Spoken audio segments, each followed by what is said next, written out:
আজকে আপনারা দেখেছেন, মিডিয়াতে দেখেছেন, আমাদের নরসিংদীর ছোট্ট 6 বছরের একটা মেয়েকে ধর্ষণ করে পৃথিবী থেকে বিদায় করে দিয়েছে রমজান মাসে। নাউজুবিল্লাহ। চিন্তা করতে পারছেন? বাংলাদেশে এই ধর্ষকেরা, আমরা আসিয়া দেখেছি, বাংলাদেশে হাজার হাজার ছোট ছোট মেয়েদেরকে ধর্ষণ করা হয়, কিন্তু বাংলাদেশে সুষ্ঠু বিচারের অভাবে দর্শকেরা এক এক করে কাণ্ড গঠিয়ে যাচ্ছে। কথা বলেন ঠিক কিনা?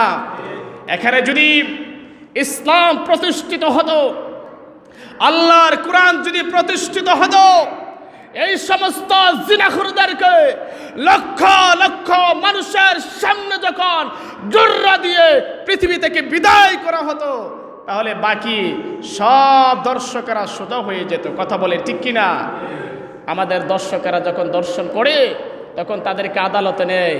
এই ব্রিটিশের আইন নিয়মে আদালত খুঁজতে খুঁজতে 50 বছর চলে যায়, দর্শকের কোনো বিচার হয় না। কথা বলেন ঠিক কিনা?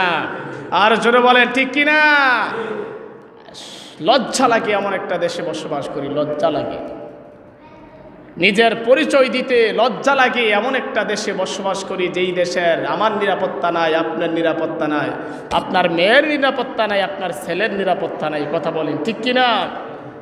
প্রিয় ভাইরা আমার মাতৃভূমি সুন্দর একটা দেশ, কিন্তু কিছু সাদাবাজ, কিছু দুর্নীতিবাজ, কিছু মানি লন্ডারিংয়ের কারণে, কিছু তথাকথিত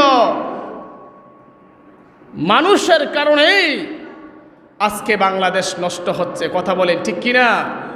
এই রমজান মাসে মসজিদের মিম্বারে, যেই মিম্বারে মুহাম্মদুর রাসূলুল্লাহ বসেছিলেন, যেই মিম্বারে আবু বকর বসেছিলেন, ওমর বসেছিলেন, খালিদ বিন ওয়ালিদ বসেছিলেন, হযরতে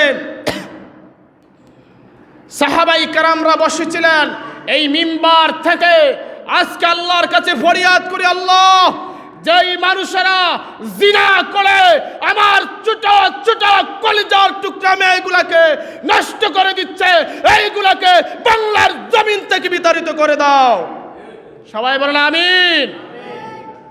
এই জালেমদের যদি হেদায়েত না থাকে, আল্লাহ রাব্বুল আলামিন যেন এগুলাকে জমিন থেকে বিতাড়িত করে দেয়। বলে আমিন।